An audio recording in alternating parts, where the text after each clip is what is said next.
বাংলাদেশে আর বাংলাদেশের বাইরে পৃথিবীর বিভিন্ন প্রান্তে যে যেখান থেকে চ্যানেল আই দেখছেন আপনাদের সকলকে সাদর আমন্ত্রণ তৃতীয় মাত্রা দেখবার জন্য। সাম্প্রতিক নানা বিষয় নিয়ে কথা বলবার জন্য আমার সঙ্গে স্টুডিওতে রয়েছেন আমার বায় বসা আছেন রাজনীতিক এবং ঢাকা বার অ্যাসোসিয়েশনের সাবেক সভাপতি অ্যাডভোকেট মাসুদ আহমেদ তালুকদার, আর আমার ডানে রয়েছেন রাজনৈতিক বিশ্লেষক অবসরপ্রাপ্ত মেজর জিল্লুর রহমান। স্বাগত আপনাদের দুজনকে তৃতীয় মাত্রায়। আমি একটু আপনাদের দুজনের কাছ থেকেই বুঝতে যে সবাই মনে করছেন গোটা পরিস্থিতি দেশের রাজনৈতিক, অর্থনৈতিক, সামাজিক এক ধরনের অনিশ্চয়তায় ভরা এবং মূল আলোচনাটা বা ফোকাসটা এখন নির্বাচন কেন্দ্রিক, কিন্তু নির্বাচনকে ঘিরেও মানুষ মনে করছে যে চরম একটা অনিশ্চয়তা রয়েছে। যদিও সরকারের দিক থেকে বলা হচ্ছে ফেব্রুয়ারিতে নির্বাচন একদিনও পেছানো হবে না। দেশের সবচেয়ে বড় রাজনৈতিক দল এই মুহূর্তে বিএনপি, তারাও খুব আশাবাদী এবং তারাও মনে করে যে নির্বাচন, বরং নির্বাচনের বিরুদ্ধে কিছু বললে টললে বা নির্বাচন নিয়ে কোনো প্রশ্ন তুললে বা হবে না এরকম বললেও তারা অনেক সময় মান অভিমান করেন বা একটু কঠোর ভাষায় কথাবার্তা বলেন।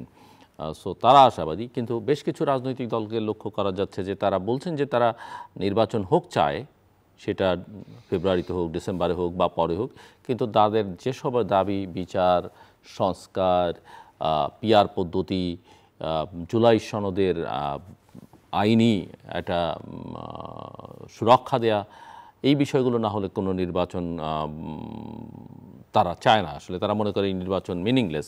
সো আমি আপনাদের দুজনের কাছ থেকে বুঝতে চাই এবং শুনতে চাই যে আসলে আপনারা কি দেখছেন, কি মনে করছেন, কতটা অপটিমিস্টিক বা কতটা প্যাসিমিস্ট অ্যাডভোকেট মাসুদ আহমেদ তালুকদার।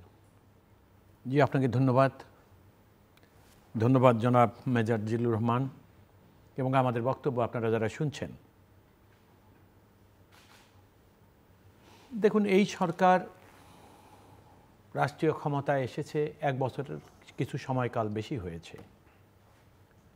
আমি আপনার এই টকশোতে বহুবার এই সরকারের আমলে কথা বলার সুযোগ হয়েছে এবং আমরা দেখেছি, সবসময় এটা মনেও করেছি যে এই সরকারের অনেক সীমাবদ্ধতা আছে এবং সকল ক্ষেত্রেই সীমাবদ্ধতা আছে। এই সরকার যে কারণে জন্ম হয়েছিল তার মূল কারণটা ছিল একটা স্বৈরাচার দেশটাকে গ্রাস করে রেখেছিল এবং মানুষের আন্দোলন ছিল যে গণতান্ত্রিক ব্যবস্থাটাকে নির্বাসনে দিয়েছে, মানুষ ভোট দিয়ে তাদের নিজস্ব সরকার বানাতে পারে না। তো এটা দীর্ঘদিনের মানুষের আকাঙ্ক্ষা ছিল যে রাষ্ট্রীয় সরকার জনগণের ভোটে নির্বাচিত সরকার হবে, অনির্বাচিত নয়। তো সেই জন্য এই সরকারের প্রতি এদেশে যারা রাজনীতি করেছে তাদের আকাঙ্ক্ষাটা খুবই বড় ছিল। কিন্তু এখন বিষয়গুলো কি দাঁড়িয়েছে, আন্দোলনে যারা স্টেক হোল্ডার তারা একটা পার্টিকুলার পয়েন্টে এসে দাঁড়ায়নি। স্বৈরাচার যখন রাষ্ট্রীয় ক্ষমতায় ছিল তখন কিন্তু সকলের বক্তব্য, ইভেন ডান বাম সকলে মিলিতভাবে একটা কথাই বলতেন যে দেশে একটা গ্রহণযোগ্য নির্বাচন লাগবে, একটা ইনক্লুসিভ ইলেকশন লাগবে। এখন সমস্যাটা হয়ে গেল কোনখানটায় দেখেন, আমি খুব সহজভাবে আপনাদেরকে বলি। দেশে একটি রাজনৈতিক দল যারা স্বৈরাচার এবং যারা রাষ্ট্রীয় ক্ষমতা জোর করে দখল করেছিলেন তারা চলে গেছেন, তাদের রাজনৈতিক কর্মকাণ্ড এবং রাজনৈতিক দল এখন অকার্যকর, ব্যান করে দেওয়া হয়েছে। তো এই দেশের একটা সাধারণ জনগণ তো তাদেরকে সমর্থন করতেন। তাহলে দেখুন, এই একটা সেকশন জনগণের তারা কিন্তু এই নির্বাচনে অন্য কোনো দলের হয়ে তারা ভোট দিবে বা অন্য কোনো দলকে সমর্থন করবে এমনটা প্রাথমিকভাবে বিশ্বাস করা যায় না। আন্দোলনের সঙ্গে যারা ছিলেন তারা নানা রকম কথা বলে যাচ্ছে, তারা সংস্কারের কথা বলছে, আপনি যেমন বলছেন জুলাই সনদকে তারা সংবিধানের বা আইনের অংশগ্রহণ, যারা আন্দোলন করেছিলেন আইনি সুরক্ষা দিতে হবে ইত্যাদি নানা রকম কথা বলে। আমি দেখলাম যে জামায়াত ইসলামের নায়েবে আমির তো সাধারণ সম্পাদককে বলেন যে ডক্টর আবদুল্লাহ তাহের, তিনি বলছেন যে যেটা নিয়ে অনেকেই সমালোচনা করছেন যে ইভেন এই সনদকে সংবিধানের উপরে দিত জনগণ চাইলে কোনো আপত্তি থাকার কথা নয়। দেখুন, ওনারা এইটা আপনারা অনেকের কাছে হয়তো ওনাদের এই কথাগুলো নতুন মনে হবে, কিন্তু আমার কাছে আমার যা বয়স এবং এই কথাগুলোর যেদিন জন্ম হয়েছিল যে সময়কার, আমি তখনও একজন যুবক ছিলাম। আমার বয়স এখনো যুবক, কোনো অসুবিধা নেই, বয়স আর বলেন না, মানে আমি young man of the old, আপনি তাহলে ওইভাবে আমাকে বলতে হয়। তো তারা তখন যে অনুভূতি ছিল, উপলব্ধি ছিল, আজও তার থেকে ভিন্ন কিছু হয় নাই। এবং আপনি দেখবেন এই রকম কথা যারা বলে যাচ্ছে তারা আজও দেশের স্বাধীনতা সম্পর্কে সুস্পষ্ট কোনো বক্তব্য কখনো কোথাও দিচ্ছে না। এখন আপনি দেখেন পিআর পদ্ধতি, এইটা আমাদের দেশের, আমাদের প্রেক্ষিতগুলো একটু দয়া করে চিন্তা করে দেখবেন যে আমাদের দেশে এটা চলে কি না। অনেক রাজনৈতিক দল আছে যাদের বিশেষ এলাকা ভিত্তিক, এখন তারা ধরে নিছে পিআর পদ্ধতি গেলে, একটা ইলেকশন হয়ে গেলে তাতে দেখা গেল যে জীবনে যেই এলাকায় বা যে কনস্টিটিউয়েন্সিতে তার বাড়ি সেখানে দাঁড়াইলে সেখানে ইউনিয়ন পরিষদের চেয়ারম্যান মেম্বার যে ভোট পাওয়ার কথা তাও তারা পাবে না। কিন্তু তারা সেই জন্য মনে করছিল পিআর পদ্ধতিকে একটা মাধ্যম হিসাবে ধরেছিল সংসদে যাওয়ার, যদি এরকম একটা পদ্ধতি হয়। এখন আমি আপনাকে বলি, সংস্কার পরিষ্কার একটা কথা, এই সরকারের সংস্কার করার আসলে কোনো সুযোগ নেই। প্রস্তাবনা দিয়ে যাওয়ার সুযোগ আছে, সংস্কার করতে হলে সংসদ লাগবে, নির্বাচন লাগবে। না, একটা তো হচ্ছে যে সাংবিধানিক সংস্কার করতে হলে সংবিধান মানে সংসদ লাগবে, কিন্তু কিছু সংস্কার তো বিভিন্ন প্রতিষ্ঠানে আইন কানুনে করাই যায়, যেটা সংসদ ছাড়াও করা যায়। কিভাবে করবেন সংস্কার? আপনি বলেন, আপনাকে অর্ডিন্যান্স দিয়ে সংস্কার তো আপনার আবার পার্সোনাল লাইফও সংস্কার হতে পারে, সেটা তো সংবিধান দরকার নেই। সংস্কার তো চলমান। জি। আপনি এখন কিভাবে করবেন? আপনি সে দেখেন, একটু দয়া করে দেখেন, একটা প্রতিষ্ঠান, আপনি পুলিশকে সংস্কার করবেন, আইনের পরিবর্তন করবেন, অ্যাট দি মোমেন্ট আপনি কি করবেন? We don't have any parliament. আমরা যদি তো সংসদ নাই, সংসদ না থাকলে আইন হবে কেমনে? আপনি যে আইনই বলেন না কেন, সেই আইন করতে হলে তো আপনাকে অর্ডিন্যান্স করতে হবে। কিছু সংস্কার তো ধরেন আমি বলি দেশের স্বার্থে, এবং যেগুলো নিয়ে কোনো ভিন্ন মত নেই, কেউ কোনো সে তার মধ্যে রাজনীতি নেই, তার মধ্যে জয় পরাজয়ের ইস্যু নেই, সেই সব জায়গায় সব দলই প্রায় একমত হবে আমি মনে করি, এবং সেগুলো একটা অর্ডার দিয়েও করে ফেললে পারা যেত 1 বছরে, এবং তাতে কেউ আপত্তি করতো না, পরে গিয়ে সংসদ পাশও করে দিত, এরকম জায়গাও আছে। কিন্তু সরকার যতটা না সংস্কারের কথা বলেছে, অনাগ্রহটা তার চেয়ে বেশি। না, সংস্কার ইমপ্লিমেন্টেশন, সংস্কার ব্যাপার হচ্ছে আপনাকে তো যা বলা তার অর্থাৎ যেটা উদ্দেশ্য সেটাকে বাস্তবায়নের পদ্ধতির সঙ্গে তো মিল থাকতে হবে। আমার বক্তব্যটা, সংস্কার করার আসলে সুযোগ নেই তাদের। তারা কেমনে সংস্কারটা কিভাবে করবে? আপনি দেখেন না, সংস্কারের কথা আপনি বলছেন বা সবাই বলে যাচ্ছে, আপনি যে রাজনৈতিক দলটির কথা আপনি বললেন, সংস্কারবিহীন নির্বাচনকালে অর্থবহ নির্বাচন হবে না, ওই নির্বাচনের কোনো অর্থ থাকবে না, আগের স্বৈরাচারের আমলের নির্বাচনের মতোই হবে বলছে। এখন আমি যে কথাটা বলতেছিলাম, আমি ওই কথাটা আমার একটু ফেরত যাই। এরপর যদি এরা বলে যে সংস্কার শেষ না হলে তারা নির্বাচনে যাবে না, এই যে আপনি বলছেন মানুষের মনে শঙ্কা কেন? যারা গণতন্ত্রের জন্য, মানুষের ভোটাধিকারের জন্য আন্দোলন করেছিলেন, তারাই যখন আজকে কেউ বললেন যে দেশে এই কাজগুলো না করলে দেশে গ্রহণযোগ্য নির্বাচন হবে না বা সেই নির্বাচনে আমরা যাব না, তাহলে দেখেন না, ওই যে একটা রাজনৈতিক দলের কথা বললাম, তারপর হলো কি, আপনি দেখেন ইদানিংকালে আবার একটা দাবি উঠছে, আর একটা রাজনৈতিক দল যার অফিসে হলো আমাদের একজন তরুণ নেতাকে কিভাবে বেধড়ক পিটানো হলো, সেখানে বলা হয়েছে এদেরকে বন্ধ করে দিতে হবে, এদেরও রাজনীতি বন্ধ করে দিতে হবে। তাহলে যেই বাংলাদেশে এখন সর্বাপেক্ষা বৃহৎ রাজনৈতিক দল, এই বাংলাদেশ জাতীয়তাবাদী দল যাদেরকে নিয়ে আন্দোলন করেছিলেন, তাদের মধ্যে অনেকে যখন দেখছে যে আগামী নির্বাচন হলে এই দল রাষ্ট্রীয় ক্ষমতায় যাবে, এটা নিশ্চিত, এখন তারা যারা আন্দোলন করেছিলেন তাদের এখন ধারণা হলেই ওনারা মনে করেন যে আন্দোলনে যাওয়ার জন্য তারা এখন উপযুক্ত রাজনৈতিক দল, বিএনপি নয়।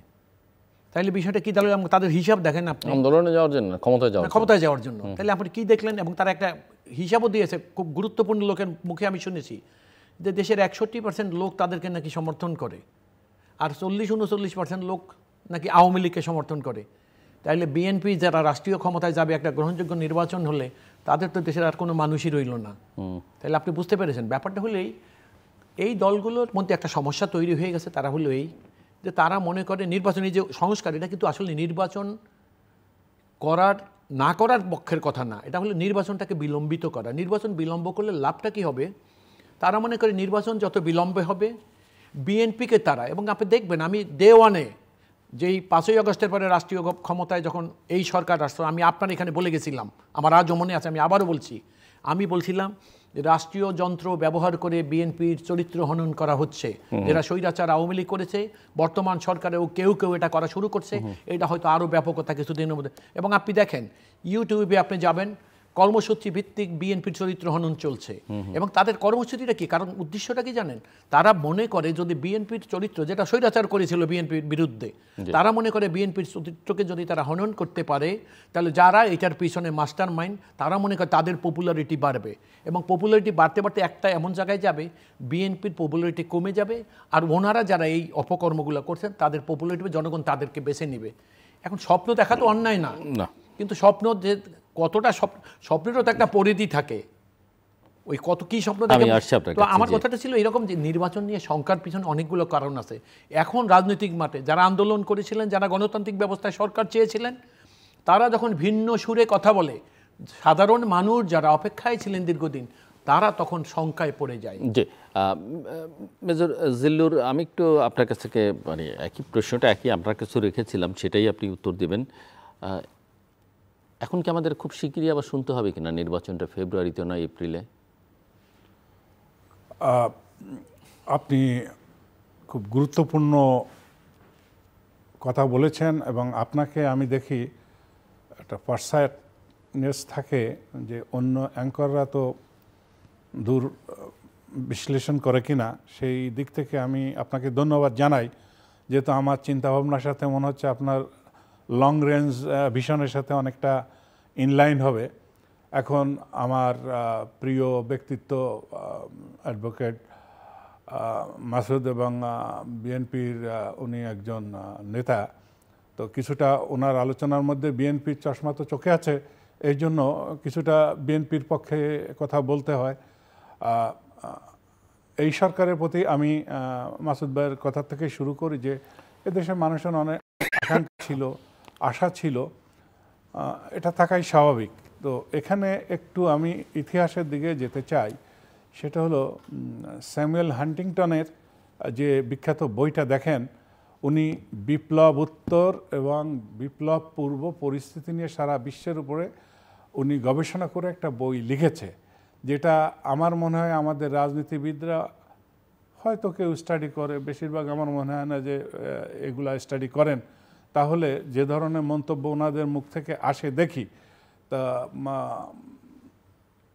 এই সরকার আসার সাথেই তো 3 মাসের মধ্যেই আপনারা নির্বাচন চেয়েছিলেন, আপনি যদি মনে করতে পারেন প্রথম দিকে। তা 3 মাসের ভিতরে কি করে একটা সরকার এসে নির্বাচন দেয়? এগুলা কেন হয়?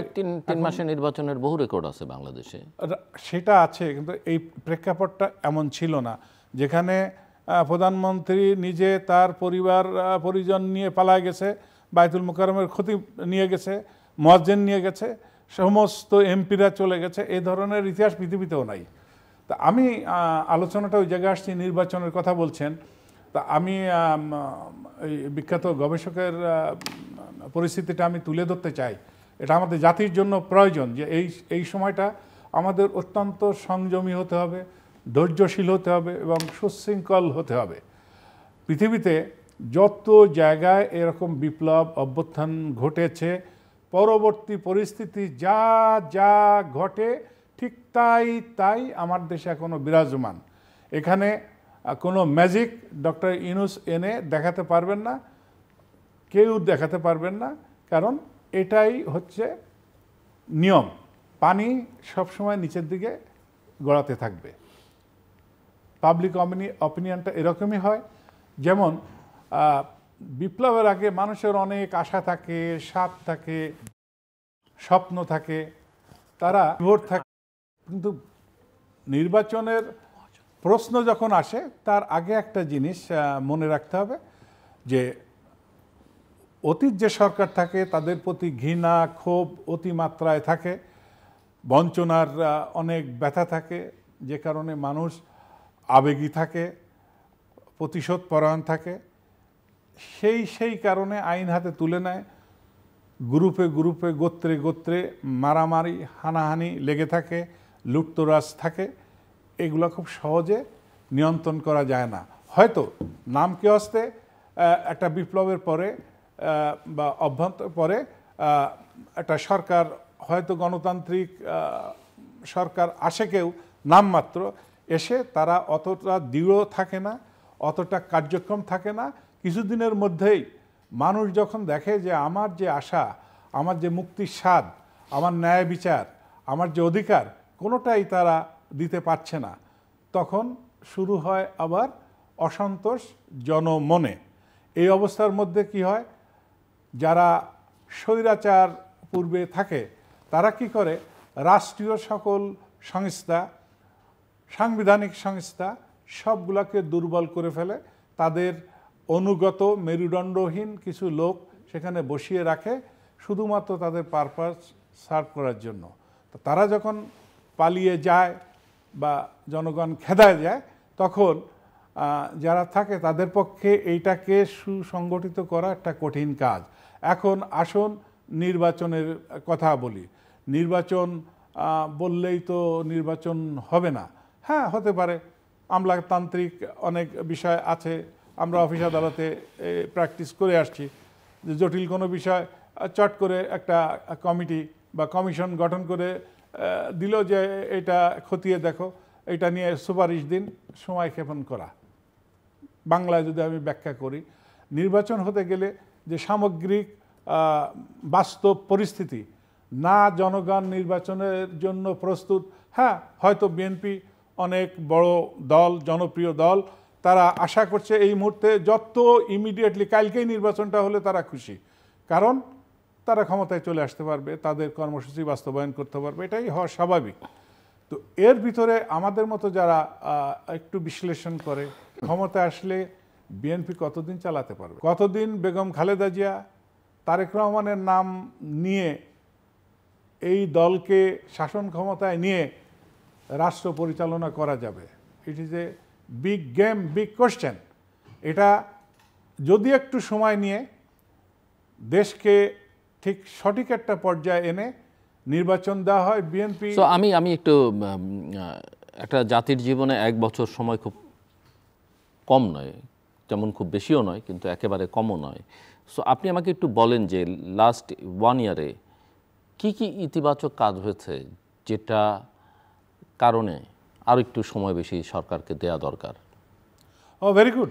যেহেতু আমি বুঝতে পারছি যে আপনি বলতে চাইছেন যে সরকারের মেয়াদ আরো বৃদ্ধি করা দরকার। ইউনিভার্সিটি ক্লাস নেওয়ার মতো কথা বলবো যে হ্যান্স মর্গেনের কথা আসছে, সময়টাকে একটু মাথায় রাখতে হবে। সময়টাকে মাথায় রেখে জার্মান বিখ্যাত লেখক হ্যান্স মর্গেন, উনি বলেছে যে পলিটিক্স অ্যামং নেশনস, বিখ্যাত বই। তো উনি যে যে পলিটিক্স শেপ দি স্টেটস ইন্টারেস্ট, অর্থাৎ ন্যাশনাল ইন্টারেস্ট ইজ ফার্স্ট। সেই জায়গা থেকে আমি বলবো ডক্টর ইউনূসকে আমি স্যালুট জানাই। 71 সাল থেকে আমরা ভারতের মুখের মধ্যে ছিলাম। এর পরবর্তীতে president Zia middle east look উনি এক্সপ্লোর করলেন, সেখান থেকে আমাদের অর্থনৈতিক একটা ভিত শুরু হলো। আর ডক্টর ইউনূস কী করলেন, উনি ইন্ডিয়ার তাবেদারি থেকে উনি বের হয়ে চলে আসছেন। এসে নতুন কি করলেন, নতুন এই যে দেখেন পাকিস্তানের সাথে সম্পর্ক স্বাভাবিকীকরণ, চায়নার সাথে বাংলাদেশ, 3টা ত্রিপক্ষীয় এই যে একটা সম্পর্ক গড়ে তুলেছেন, এটা ভারতের জন্য যে কত বড় একটা দুঃসময়, অর্থাৎ বাংলাদেশকে একটা বাজার মনে করতো। আমরা ভারত থেকে বেরিয়ে এখন পাকিস্তানের মধ্যে ঢুকলাম না, পাকিস্তানের মধ্যে শুধু তা বলবেন কেন, এটা আমরা যে একটা প্ল্যাটফর্ম উনি করেছেন, শুধু তাই না, এর পিছনে আর একটু দেখেন। মোদি সাহেবের সমালোচকরা দেখলাম লেখক লিখেছেন যে ভারতের একটা কঠিন সময় ডোনাল্ড ট্রাম্পকে কোনোভাবেই উনি বাগে আনতে পারছে না, সব ধরনের লবিং তিনি চালিয়েছেন, কারণ ডক্টর ইউনূস আগেই ওই জায়গা সেট করে রেখেছে। উনার মতো ব্যক্তিত্ব, বিশ্ববিখ্যাত মানুষ, উনি বুঝতে পেরেছেন যে উনাকে যদি ভারতের সাথে বোঝাপড়া করতে হয় তাহলে ট্রাম্পের সাথে একটা গভীর সম্পর্ক রাখতে হবে। সেভাবেই আপনি দেখেন আজকে আমাদের বিদেশে যারা প্রবাসী ভাইয়েরা থাকে, রেমিটেন্স তো রেকর্ড পরিমাণ হয়ে গেছে। কেন? ডক্টর ইউনূসের প্রতি বিশ্বাস, ডক্টর ইউনূসের যোগ্যতা, তারা বিশ্বাস রেখেছে। এই যে জায়গাটা আমি বলছি যে উনি এই যে নতুন করে আমরা নিজেদের মতো আত্মমর্যাদা নিয়ে দাঁড়াতে পারি, সেইটা উনি দেখিয়েছেন। অত্যন্ত ভালো কাজ উনি করেছেন। আর নির্বাচনের কথা বলছেন, সমালোচনা আছে ওনার, মানে এখন উনি যেটা দেশ হচ্ছে চালাইতে যে- পারেন না, এটা ভালো কথা, উনি তো নিজে বলেছেন যে আমি এই লাইনে অভিজ্ঞ না, কিন্তু উনি যে ভালো কাজগুলো করেছেন সেটা তো আমাদের বলতে হবে। আর ডক্টর ইউনূস ছাড়া অন্য কাউকে যত রকমের দেশ চালানো পিএইচডি লোক করে আনেন, শুধুমাত্র ওনার উপস্থিতি আমাদেরকে এ পর্যন্ত কোনো রকমের টিকে থাকার সৌভাগ্য দিয়েছে জাতি হিসাবে। তা না হলে সেই 5 আগস্টের পরের থেকে এই পর্যন্ত যে ঘটনাগুলো 200-250 শুধু আন্দোলন মোকাবেলা করতে হয়েছে। মেজর জিল্লুর, আমি যেটা জিজ্ঞেস করেছিলাম যে কেউ কেউ মনে করছেন যে নির্বাচনটা ফেব্রুয়ারিতে নয়, এপ্রিল হলে আরেকটু ভালো হয়, তা আপনি বলছেন আরো পরে হলে ভালো হয়। তাই তো মনে হয়, তাই হওয়া উচিত। তাই অ্যাডভোকেট তালুকদার, নির্বাচন কমিশন এই যে ডিরেক্টিভ দিয়েছে, জুল ভাই প্লিজ, মাসুদ ভাই একটু খেয়াল করেন, ওনার ডিরেক্টিভে কি লেখা আছে আমি বলতেছি, শোনেন, পড়া লাগবে না। যোগ্য, সৎ, নির্ভীক কর্মকর্তা বাছাই করুন। রিটার্নিং অফিসারকে, হয়তো ডিস্ট্রিক্ট রিটার্নিং অফিসারকে বা ডিসিকে চিঠি দিয়েছেন, আপনারা প্রস্তুতি নেন। হ্যাঁ, আমরা তো প্রস্তুত আছি, ডাক দিলেই আমরা চলে আসব। পূর্বের যে নির্বাচন হয়েছে আমরা বলেছি দিনের ভোট, রাতে। এখন যে পরিস্থিতি, 3-4 জন 5 জন মিলে এক অফিসে যাচ্ছে, এই চেক দাও, এই টাকা দাও, এই গাড়ি নিয়ে যাচ্ছে। তা এখন 10টার নির্বাচন, 10 জন ওখান থেকে ঘুরে 11টার সময় বলবে ডিক্লেয়ার দেন যে অমুক নির্বাচিত হয়েছে। আমি তো এই সংখ্যা থেকে মুক্ত না, এমন যে হবে না সে পরিস্থিতি তো নয়। এখন যদি ওই মব কালচারের মতো যে বলে যে এই ডিক্লেয়ার করে যে অমুক অমুক হয়েছে, মানে সেটা কে করবে? সরকার সমর্থিত দলগুলো? সরকার হতে পারে, আবার অন্য কোনো পরিস্থিতি সৃষ্টি হয়ে যেতে পারে। পারসেপশন আছে যে সরকারের সমর্থিত কিছু রাজনৈতিক আছে তো, তারা তো সুযোগ নিচ্ছে সব একাধিক দল আছে। জি, অ্যাডভোকেট মাসুদ তালুকদার। জি, আপনি অনেকগুলো কথা বলছেন এবং আমি খুব মনোযোগের সঙ্গে শুনছিলাম।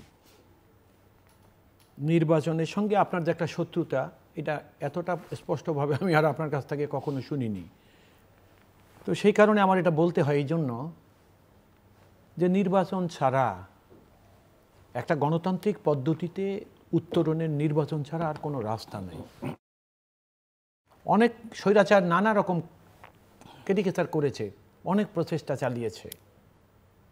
যেমন জনাব জিল্লুর রহমান একটা কথা বলেছেন একটু আগে, আপনাকে প্রশ্ন ছিল, আপনি কিন্তু উত্তর দেন না, পাশ কাটিয়ে চলে গেছেন, যে এই সরকার ক্ষমতা আসার পর কোন কোন ক্ষেত্রে কি কি দৃশ্যমান, কি কি দৃশ্যমান, আপনি শুনেন, আপনি শুধু অর্থনৈতিক উন্নতির কথা বলে গেছেন।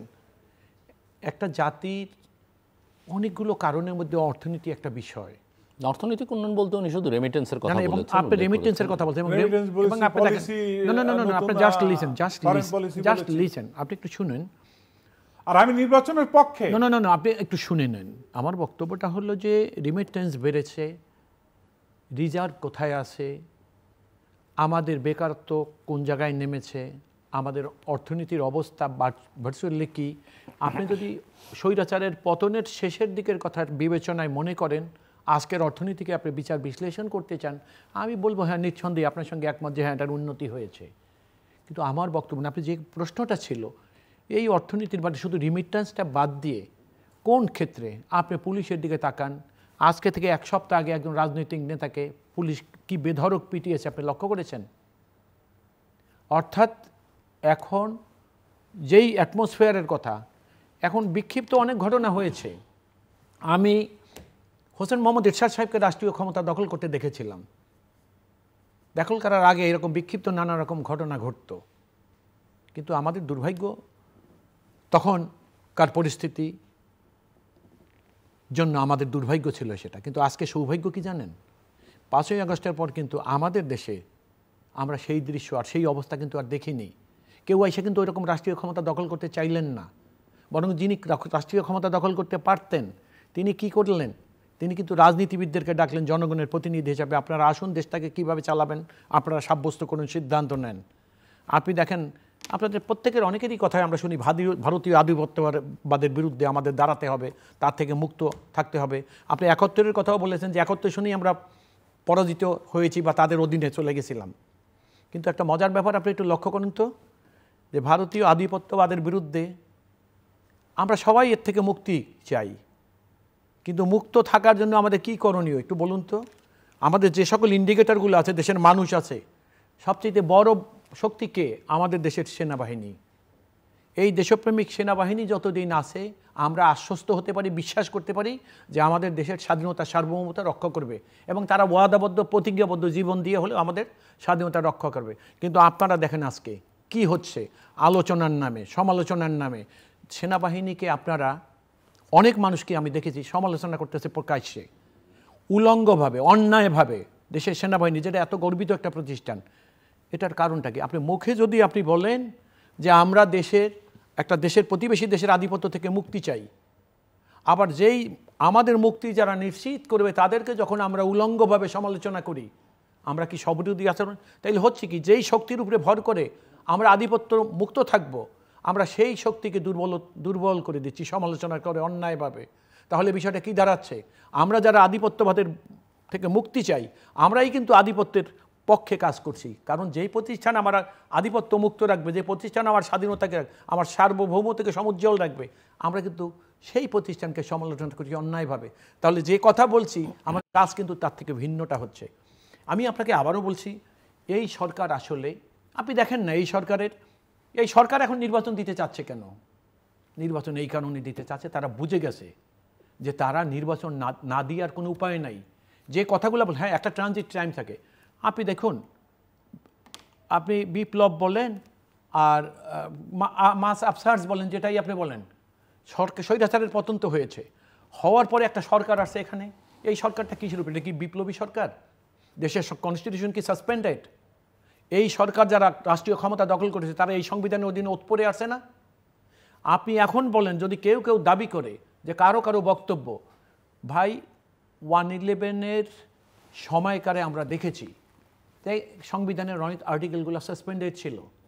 কিন্তু আপনি দেখেন আজকের এই সরকার ক্ষমতায় আসার পর, এই সরকার আমরা কেউ অনেকে বক্তব্য দিচ্ছি এবং সেটা রাষ্ট্রদ্রোহীর হয়ে যাচ্ছে, কিন্তু সরকারকে কিন্তু আমি সেই রকম কার্যক্রম গ্রহণ করতে আমরা দেখছি না। এখন মুশকিল হলো কি, এই সরকার তো নিজেই সাংবিধানিক সরকার, এবং অনেকে এটা বলে কোথায় সংবিধান আছে?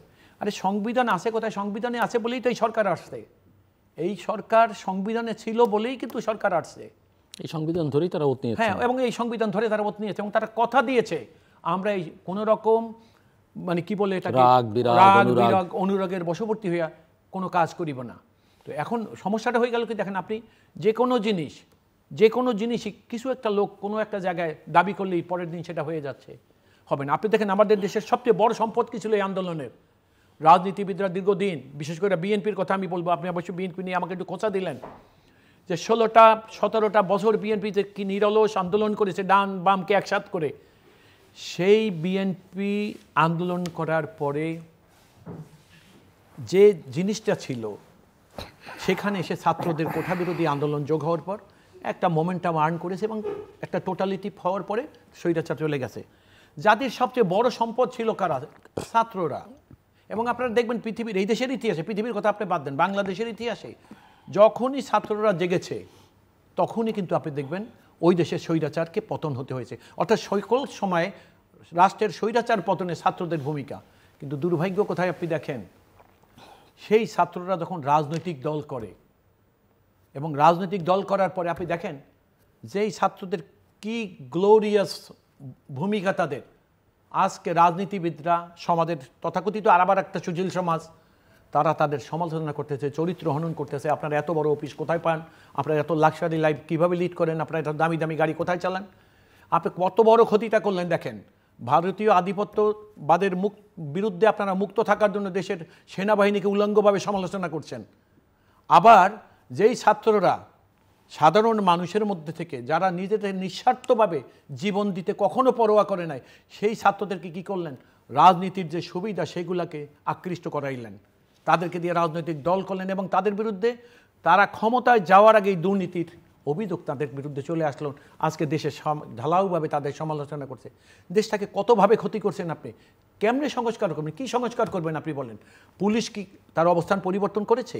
হ্যাঁ, সেনাবাহিনী পরিবর্তন হয়েছে। কিভাবে? যে সেনাবাহিনীর প্রধান 2-4-5টা লোককে দিয়ে, যে সকল লোককে দিয়েছিল তারা ওই দলের স্বৈরাচারের তাবেদারি করতেন, সেই জন্য একটা ডিসিপ্লিন ফোর্সকে তার ইচ্ছার বিরুদ্ধে ওই সকল লোকরা ব্যবহার করে যেতে পারছে। কিন্তু ওই সেনাবাহিনী আজকে তো হয়নি। যদি সেনাবাহিনী আজকে তাবেদারি করতো তাহলে 5ই আগস্টে তো সেনাবাহিনী ক্ষমতা নিতে পারতো, নিল না তো।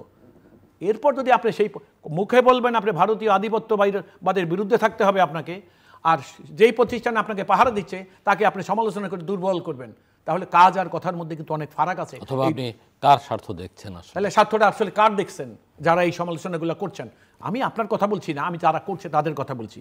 তো আমার হিসাবটা হলো, দেখেন, এই সরকারকে নির্বাচন দেওয়া ছাড়ার উপায় নাই, এবং এই সরকার এখন বুঝতে পেরেছে যে যত লম্বা লম্বা কথা তারা বলুক না কেন, তারা বুঝেছে যে দেশটার মালিক জনগণ, জনগণকে প্রতিনিধিত্ব করে দেশের রাজনীতিবিদরা, রাজনীতিবিদরা নির্বাচন ছাড়া রাষ্ট্রীয় ক্ষমতায় আসবে না।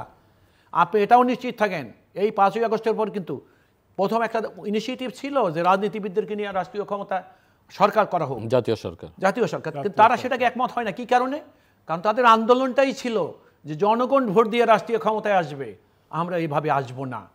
তাহলে রাজনীতিবিদদের, আর এই দেশের যা কিছু হয়েছে, আপনি, আমি, আমরা, এ সকল কিছুর জন্মের পিছনে রাজনীতি।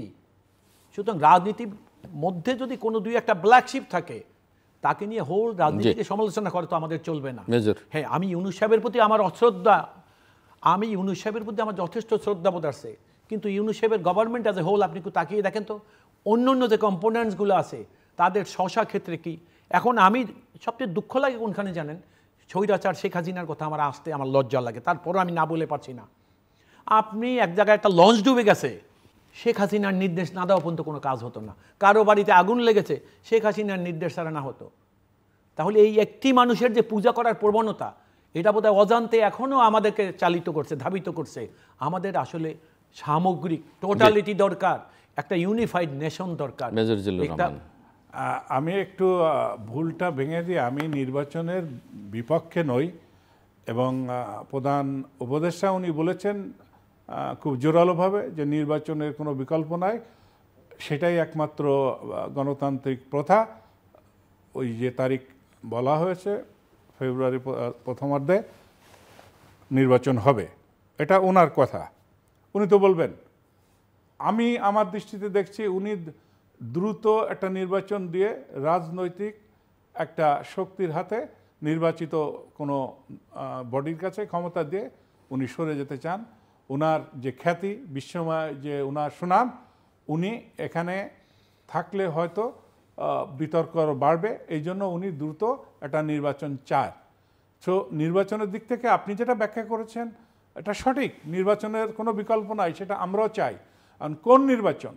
যে নির্বাচন কালকে হলো, যেটা সঞ্চালক সাহেব বললেন যে সরকারের পৃষ্ঠপোষকতা পায় এমন লোকজন, এমন দল, উপদল আমরা তো দেখছি। বাবার নাম ছিল না, দাম ছিল না, গাড়ি বাড়ির মালিক হয়ে যাচ্ছে, শত শত কোটি টাকা তারা করে ফেলছে। এটা ট্রু, এবং তাদের কোনো তাদের আচার আচরণ, কথাবার্তা ওইটা আছে। আর আপনি যেটা বলছেন ঠিক নেই, এই ছাত্রদের যে গৌরব উজ্জ্বল যে গ্লোরি আপনি বলছেন, এরা তো বিসমিল্লায় ভুল করেছে। আমরা অস্ত্র ট্রেনিংয়ে বলে যে প্রথম রাউন্ড মিস ফায়ার, তো সেই প্রথম রাউন্ডেই মিস ফায়ার হয়েছে। পৃথিবীর ইতিহাসে আপনি দেখেন রাজনৈতিক দল যারা গঠন করে এবং বাংলাদেশের প্রেক্ষাপটে আসেন, তাহলে কি হয়?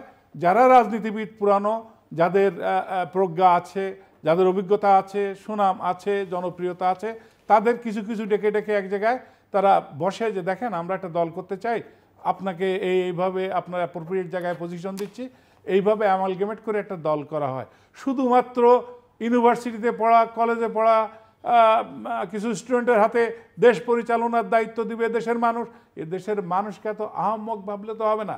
ডক্টর ইউনূস উনি আসছেন, তারা ঐক্যমত হয়েছে যে উনি সামনে থাকলে হয়তো আমাদের জন্য ভালো হয়, এটা ভালো। আমিও এগ্রি করি যে উনার মতো একটা ফেস দরকার ছিল, যে আল্লাহ পাক ওনার মতো একজন পতিত যশা ব্যক্তিত্ব বাংলাদেশে জন্মগ্রহণ করাইছিলেন, বিদায় এত বড় ক্রাইসিসের মুহূর্তে আমরা এখনও দেশের জাতিগতভাবে একটা গৃহযুদ্ধ থেকে নিস্তার পেয়েছি। এই যে যেটা বলছেন যে এই ছাত্রদের, এতে তো রাজনীতির প্রথমেই তো গ্রামারে ভুল হয়েছে। আর তারা যেভাবে দল গঠন করছে, বিভিন্ন জায়গায় তারা যে গণসংযোগ করছে, আমাদের তো বিভিন্ন চ্যানেল যোগাযোগ থাকে, আমি ওরকম আশাবাঞ্ছক কিছু দেখছি না। যে আগস্টের আগে যে আশাকাঙ্ক্ষা ছিল, আমি নিজে ওইভাবে আশান্বিত হতে পারছি না। এখন যেটা ডক্টর ইউনূস চাচ্ছেন যে নির্বাচন হোক, আমু চাই নির্বাচন হোক। কীভাবে নির্বাচন হবে?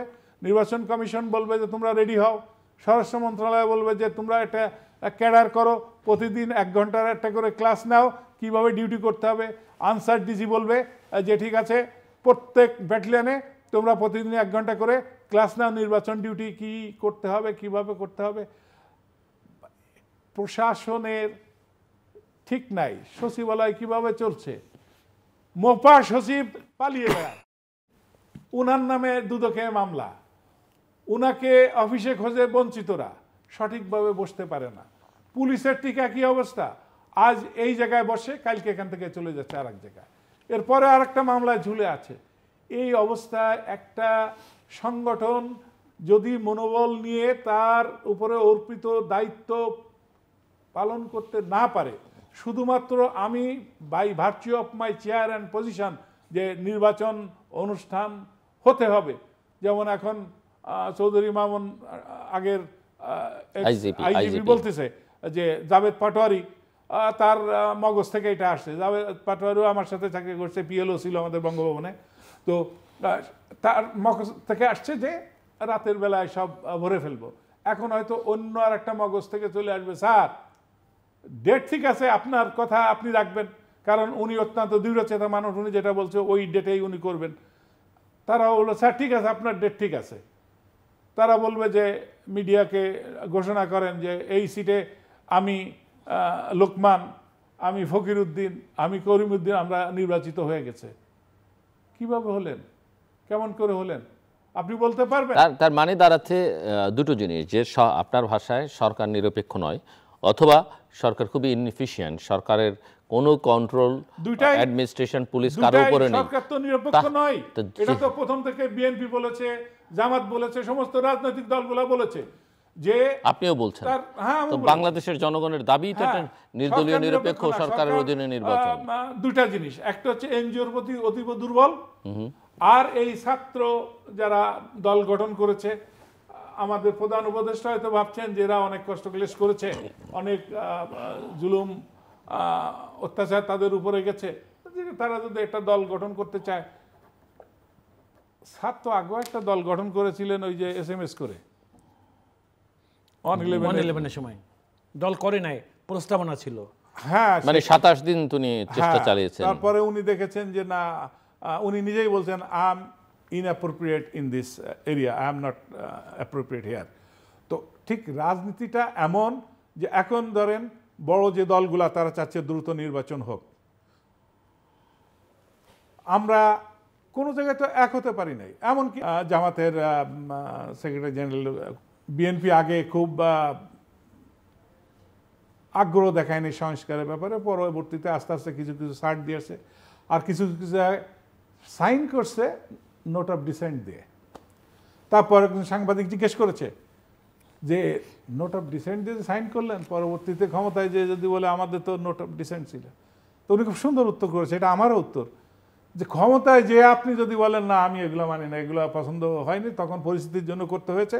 বাস্তবতা এই, আমার এখন মেজরিটি, ব্রুট মেজরিটি আছে, আমি সংবিধান সংশোধন করতে পারি, আমি নতুন করে এটা করব। তো এটা তো জেন্টলম্যান অ্যাগ্রিমেন্ট না, পলিটিক্যাল অ্যাগ্রিমেন্ট এটা হতে পারে না। আমরা কোনটা চাই যে একটা সুষ্ঠু নির্বাচনের জন্য পরিবেশ তৈরি করতে হবে, সকল দলকে সুযোগ দিতে হবে, কি ভোট পাক আর না পাক, কিন্তু কাউরে সকল দল বলতে আপনি কি বুঝেন? সকল দল মানে কাদেরকে দিতে হবে, কোন কোন দলকে সুযোগ, সমান সুযোগ দিতে হবে? আমি তো বাংলাদেশে যত রেজিস্টার্ড দল আছে সব দল রাজনীতি যারা করে তাদের নির্বাচনের সুযোগ থাকতে হবে। আওয়ামী লীগ, জাতীয় পার্টি, আওয়ামী লীগ আসতে পারে, জাতীয় পার্টি আসতে পারে, অসুবিধা কি? আমি যদি ভোট না দিই, মুসলিম লীগ, তারপরে নিজাম ইসলামী, কত বড় দল ছিল, কোথায় চলে গেছে? জনগণ না চাইলে তো এমনি নো হয়ে যাবে। এখন বিএনপি যে রকমের একটা বিশাল সংখ্যাগরিষ্ঠতার যে জনপ্রিয়তা, বিএনপি যদি সামনে নির্বাচন আসে, আর বিএনপির পলিসি আমরা যা বুঝি, তো এসব দল তো কিছুদিন পরে থাকবেই না। আর জনগণ তো জানে যে এই দল ওই দল, ইতিমধ্যেই লেখালেখি শুরু হয়েছে, জাতীয় পার্টি রিফাইন্ড ফর্মে ওর কাভারে আওয়ামী লীগের কিছু লোকজন আসবে। এটাও একটা পলিটিক্স। এটা কেমন পলিটিক্স আমি আগেও একবার ব্যাখ্যা করেছিলাম এটা বিএনপির নীতি নির্ধারণী পর্যায়ে যারা আছে, যারা রাজনীতি অত্যন্ত গভীরভাবে দেখেন, তারা হয়তো চাইতে পারে যে আসুক না, আমরা ন্যাশনালি ইন্টারন্যাশনালি দেখাতে পারবো। তারাও তো আসছিল। বিএনপি যে এত বড় সংখ্যা গরিষ্ঠ নিয়ে, মেজরিটি নিয়ে আসছে, আমরা কাউরে বাদ দিই নাই তো, তারাও তো আসছে, করছে, অসুবিধা নেই। এমনকি তাদের সুযোগ দিলে তারা যে আসবে বলে আমি মনে করি না। আবার আসতেও পারে যে আসুক টোকেন হিসাবে। যেমন গোয়েন্দা সংস্থা তারা কাজ করতেছে, তারা কিভাবে কাজ করছে? ডক্টর ইউনূস একমাত্র তাদের টার্গেট। বাংলাদেশে যে কোনো দল ক্ষমতা আসলে তাদের কোনো সমস্যা নাই, তাদের সমস্যা ডক্টর ইউনূসকে ম্যানেজ করা যায় না। তো সেই কাদের সমস্যা? ভারতের, রয়ের। একটু আগে যেটা বলতেছিলেন যে আমাদের ইয়ের কথা, সেনাবাহিনী সম্পর্কে যারা কটূক্তি করেছে, শুধু সেনাবাহিনী না, অনেক রাষ্ট্রীয় প্রতিষ্ঠানে সম্পর্কে যত বড় মুখ না তত বড় কথা বলা, এটা আসলেই গ্রহণীয় নয়। আশা করি কোনোদিন হয়তো পরিপক্কতা পেলে নিজেও হয়তো লজ্জিত হবেন যে এই জায়গায় তো আমার কথা বলার কথা নয়। ডিজিএফআই নিয়ে কথা বলা হয়েছে, এনএসআই নিয়ে কথা বলেছে, এই প্রতিষ্ঠান কিভাবে পরিচালিত হয়, অর্গানোগ্রাম কি, চার্টার অফ ডিউটিস কি, তাও জানে না। অথচ মুখে যা আছে আপনি যেটা বলছেন বলে যাচ্ছে, এটা তো অশোভনীয়, এটা বলা উচিত না, এটা ভারহীন কথা, এটাকে আমি ভারভাবে নিচ্ছি না। তবে বিগত 16টি বছর এই সেনাবাহিনী, এই দেশের প্রশাসন রন্ধে রন্ধে ভারতীয় গোয়েন্দার তাদের সেট আপ ছিল, এটা তো আমিও অস্বীকার করি না। লেখালেখি হচ্ছে, বলা বলি হচ্ছে, সেইগুলাকে আস্তে আস্তে সরিয়ে একটা জায়গায় পারফেকশনে আনতে তো যারা আছে তাদেরকে একটু সময় দিতে হবে। কত সময় দিতে হবে? এপ্রিল পর্যন্ত না জুন পর্যন্ত না আপনি একটু বেশি সময় চাইলে মনে হয় যে একটু মনক্ষুণ্ণ হন। না না না, আমি মনক্ষুণ্ণ কেন? আমি তো প্ল্যান না, আমি চাই যে আমি তো সময় বেশি নিক। না, কিন্তু সেজন্যই তো আপনাকে জিজ্ঞেস করছি। ফেব্রুয়ারি তো না, এপ্রিল, জুন, 26 ডিসেম্বর না 27? নেক্সট 2027 ফেব্রুয়ারি হতে পারে। জি, ওকে, গুড। ফেব্রুয়ারি তো হতে পারে। গুড।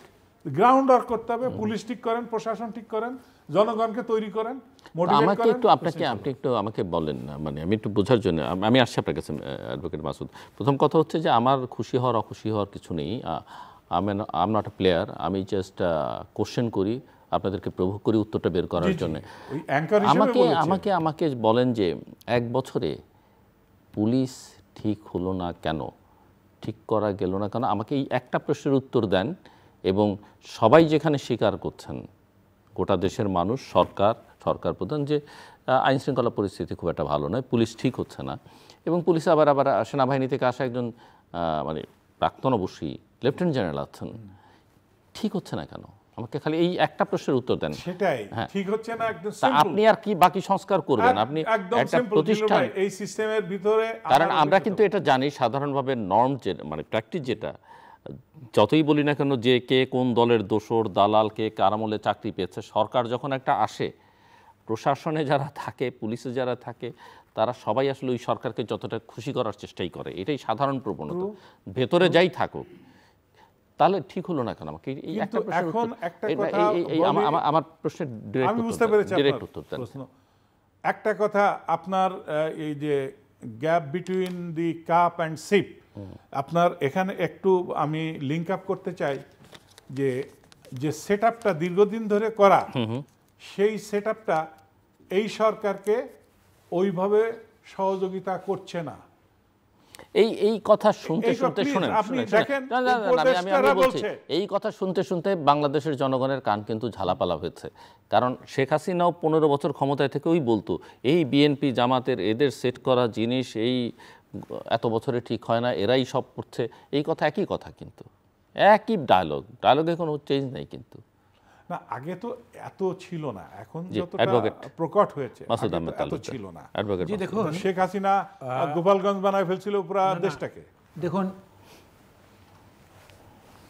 আপনি 2027 ফেব্রুয়ারিতে চলে গেছেন। 2800 যাননি যে, সেটাও তো আমি ভয় পেয়েছিলাম যে আপনি আরো পরে চলে যান কিনা। তো যাই হোক, 5 হয়তো- বছর হয়তো দরকার। রাজনীতির প্রতি আগে আমরা স্লোগান শুনতাম তো যে শেখ হাসিনার সরকার আজীবন দরকার, হ্যাঁ। আবার এই সরকার আমরা শুনলাম 5 বছর। কিন্তু মজার খবর হলো, আমি আপনাকে খবর দিয়ে প্রফেসর যাই, সেটা ইউনূসের হলো এই, সরকার 5 বছর দরকার। মানে আমি আপনাকে খুব মজার একটা খবর দিয়ে যাই, সেটা হলো আপনি যত ইচ্ছা করুন না কেন, ইউনূস সরকারই এই ফেব্রুয়ারির পরে আর থাকতে চাচ্ছেন না, এই 25 ফেব্রুয়ারির পরে। তাহলে প্রফেসর ইউনূস সাহেব যেহেতু থাকতে চাচ্ছেন না, সেটার ব্যাপারে আপনি কিভাবে না না আমি সেখানে আমি আসছি, আমি তো বুঝতে চাই আমার বক্তব্য যেই কথাগুলো এই যেটা যাবৎকালে, এটা যে বিশ্বাস করে অন্তর থেকে না, না, বলছেন, আমার এই বক্তব্য বিশ্বাসটা কিভাবে? আমি আপনাকে সেটার উত্তর দিচ্ছি। ইউনূস সাহেব যে কথাগুলো বলছেন, নির্বাচন কমিশনের প্রতি যে নির্দেশনা দিয়ে যাচ্ছেন, টাইম অ্যান্ড অ্যাগেন আটারলি যেগুলো বলছেন, দেশের নির্বাচন হবে ফেব্রুয়ারিতে এবং ফেব্রুয়ারি মাসের প্রথম সপ্তাহেই হবে, কারণ রোজার আগের হয়ে যাবে। এখন যে ইউনূস সাহেব সম্পর্কে আপনি এত চমৎকার কথা বলেছেন, আমরা যে ধারণা তার সম্পর্কে পোষণ করি, তিনি আমাদের সঙ্গে বা জাতির সঙ্গে কোনো রকম রসিকতা করছে, এই কথা আমার পক্ষে বিশ্বাস করা সম্ভব না। বরং উনি যেটা বলেছেন, কিন্তু সেটাকে আমি, প্রফেসর ইউনূস তো এটাও বলতে পারেন যে আমি তো চেয়েছি, আন্তরিকভাবে চেয়েছি, আমি চেষ্টা করেছি, আপনাদের জন্য এটা হলো না। ভুল বুঝতেছেন। না না, আপনাদের জন্য হলো না, পলিটিক্যাল পার্টিগুলো। আপনি আমার কথা, আপনি ভুল এখন উনি বলবেন যে 35টা পার্টি, শুনেন, এক বিএনপি ইলেকশন চায়, বাকি 33টা চায় না বা 25টা চায় না। আমি তো আপনাকে, না না আমি আপনাকে, আমি আসতেছি, শুনেন। আমি বলছি যে প্রফেসর ইউনূস চায় ইলেকশন ফেব্রুয়ারিতে। ইলেকশনে স্টেক হোল্ডার কারা? Political parties. পলিটিক্যাল পার্টিজ যারা বিএনপি যখন এই স্বৈরাচারের বিরুদ্ধে আন্দোলন করছে, তারাও কম বেশি আন্দোলন করেছে। তারা আজকে নির্বাচন সংক্রান্তে, উদ্দেশ্য ছিল নির্বাচন, জনগণের ভোট জনগণ দিবে। তার মধ্যেই কিছু কিছু দল যখন বলে যে নির্বাচনের জন্য ফেব্রুয়ারি উপযুক্ত সময় না, তাহলে মনে হবে যে ডাল মে কুছ কালা হয়। তো তাদের মধ্যে অন্য কিছু ঢুকছে, সেটা কি? তাদের উদ্দেশ্যটা কি? তাদের উদ্দেশ্য তো পরিষ্কার, তারা নতুন, তারা গুছায় পারে নাই। তাদের উদ্দেশ্য রাষ্ট্রীয় ক্ষমতা দখল। এবং আপনি দেখবেন এই যে আমাদের এনসিপি যে নতুন সংগঠনটা করেছে, সেই এনসিপির নেতৃত্ব সম্পর্কে, তারা রাজনৈতিক দল করার আগে একটি রাজনৈতিক দল যারা আন্দোলনেও ছিল, বিএনপির সঙ্গে যুগপৎ কাজ করে গেছে, তারা কিন্তু বলেছে ওই সংগঠনের নেতারা আমার ছাত্র সংগঠনের নেতারা। এবং তারা এখনো এমনভাবে ভাব করে যে এনসিপি আসলে একটা আলাদা রাজনৈতিক দল না, এটা তাদেরই একটা অঙ্গ সংগঠন, এরকম একটা ভাব করে তারা। অর্থাৎ তাদেরকে ছোট করার জন্য, তাদের ভাবমূর্তিকে ধ্বংস করার জন্য এটা। অর্থাৎ বিষয়টা হলো এই যে যারা এখন মনে করে রাষ্ট্রীয় ক্ষমতা দখল করার সামনে, তাদের সামনে বাধাটা কোথায়? স্বৈরাচার আওয়ামী লীগ দেশে নাই। আওয়ামী লীগ যারা করে সবাই স্বৈরাচার সরকারের লোকজন চলে গেছে, কিন্তু যারা আওয়ামী লীগ করতো তারা তো আর এই দেশ ছেড়ে যায় নাই, তারা এখনো দেশে আছে। এরপর তারা মনে করে যে তাদের রাষ্ট্রীয় ক্ষমতা দখল করতে হলে, তারা দেখেন না এইখানে ওইখানে মিলে এর গালে চুমা খায়, ওর মাথায় চুমা খায়, এরে খাওয়াই দেয়, ওরে এটা করে, এইসব দৃশ্য তো আপনাদের দেশে আসছে। তারা মনে করে রাষ্ট্রীয় ক্ষমতা দখল করতে হবে আমাদের টার্গেট। সেই জন্য তারা পরিকল্পিত উপায়ে নেমেছে রাষ্ট্রীয় ক্ষমতায় আসার সম্ভাবনা যাদের, তাদের বিরুদ্ধে অনবরত মিথ্যাচার করছে। ওই মিথ্যাচারের অর্থটা হলো এই, তারা ধরে নেয় যে ফেব্রুয়ারিতে নির্বাচন হইলে তারা যে স্বপ্ন নিয়ে সামনে আগাচ্ছে সেটা বাস্তবায়ন করা সম্ভব না। সেই কারণে তাদের এই উদ্দেশ্য হলো এই যে যারা প্রফেসর ইউনূস নির্বাচন চায়, সব বিরোধী দল হিসাবে বিএনপি নির্বাচন চায়, আন্দোলনকারী হিসাবে, গণতন্ত্রের পক্ষের শক্তি হিসাবে, কিন্তু তাদের বক্তব্য হলো যে এইখানে এই মুহূর্তে ফেব্রুয়ারিতে নির্বাচন দিলে তাদের স্বপ্ন বাস্তবায়ন হবে না। তখন তারা মনে করছে তারা যে প্রচারণা, সাইবার অ্যাটাক যেগুলো বিএনপির উপরে হচ্ছে, যেটা স্বৈরাচার করে গেছে, এই এবং এই মবের নামে এরকম 10-20টা ইনসিডেন্ট ঘটলে সারা দেশে, তখন একটা যুক্তি বা জাস্টিফিকেশন দাঁড় করানো হবে, দাঁড়িয়ে যাবে যে ইলেকশনের তো পরিবেশ নেই। দাঁড়ানোটা হবে কোনখানটা আপনি দেখেন। আপনি একটা জিনিস দেখেন, 21টা জেলার সীমানা নির্ধারণ নিয়ে ইলেকশন কমিশনের মিটিং হয়েছে। সেখানে কিন্তু একটা জেলার আয়তন নির্ধারণ করতে গিয়া সেখানে ভালো পুলিশের এটা নিয়ে দেশে আলোচনা। এখন হলোটা কি আপনি দেখেন, একটা মব যে কোনো জায়গায় গিয়ে যে কোনো একটা পরিস্থিতি। এবং সবচেয়ে বড় ব্যাপার হলো এই সরকারের তো সাধারণত সমালোচনা আমরা করি না, করা যায়ও না, করা উচিতও না, বা আমরা সমালোচনা করার মতো বিষয় আসলে আমরা ওভারলুক করার চেষ্টা করি। কিন্তু আপনি একটা জিনিস দেখবেন যে যদি কোনো মব বা কোনো একটা ক্রিয়েশন কোথাও হয় বা যারা করে, সরকার কিন্তু তাদেরকে সমর্থন করে। এতে কিন্তু বোঝা যাচ্ছে যে মবের সাথে সরকারের একটা নিবিড় সম্পর্ক আছে। সরকার কিন্তু এটা থেকে মুক্ত থাকার চেষ্টা করে না, বা যারা মব করে সরকারের সমর্থন আদায় করে নেয় তারাও কিন্তু এটা বোঝায় না যে আমরা সরকারের, হয়তো এটা তাদের একটা কৌশল হতে পারে না, আমি যে কথায় বলছিলাম। তো বিএনপিকে তারা মনে করে যে রাষ্ট্রীয় ক্ষমতায় ফেব্রুয়ারিতে নির্বাচন হলে তারা যাবে, এবং ওরা সবাই মিলে এখন একত্রিত হয়েছে এই যে না, বিএনপিকে যেতে দেওয়া হবে না। সেই কারণে তারা বিভিন্ন মাধ্যমে বিএনপির চরিত্র হরণের জন্য নানা রকম কাজ করে যাচ্ছে, কিন্তু বিএনপি তাতে মাথা ঘামাচ্ছে না। বিএনপি কিন্তু রাজনৈতিক দলের মতো, গণতান্ত্রিক রাজনৈতিক দলের মতোই আচরণ করে যাচ্ছে। আর বিএনপি জানে এখন আপনারা সংস্কারের নিয়ে যে কথাগুলো বলছেন, প্রত্যেকটা যুক্তিসঙ্গত। একটা সাংবিধানিক সরকার, আপনি বাংলাদেশের সংবিধান বাদ দিয়ে দিবেন? সংবিধানের মধ্যে এই যে সমস্ত কথাগুলো দিতে চাচ্ছে সেইগুলো ঢুকাবেন? হ্যাঁ ঢুকাতে, আপনি একটা কনসেনসাসে আসেন, দেশে নির্বাচিত সরকার হবে, দেশে পার্লামেন্ট হবে, সেখানে আলোচনা হবে। এখন ব্যাপারটা হলো নির্বাচন বিলম্বিত হওয়ার মতো কারণ যদি কোনো শক্তি যদি মনে করে যে নির্বাচন ফেব্রুয়ারিতে না হওয়ার জন্য, কারণ আমাদের দেশের নির্বাচন গ্রহণযোগ্য হবে কিনা, সময় মতো হবে কিনা, সেটার জন্য বড় শত্রু কিন্তু বানিয়েছিল স্বৈরাচার সরকার, দুই একজন পছন্দের লোককে সেনাবাহিনী প্রধান বানিয়ে। আমাদের সেনাবাহিনী কিন্তু এখন আর সেই অবস্থায় নেই। আর সেনাবাহিনী তখন নির্বাচনে স্টেক হোল্ডার হয় না, বা কাউকে ক্ষমতায় বসাবার কন্ট্রাক্টরি সেনাবাহিনী এখন আর নিচ্ছে না, নিবে না।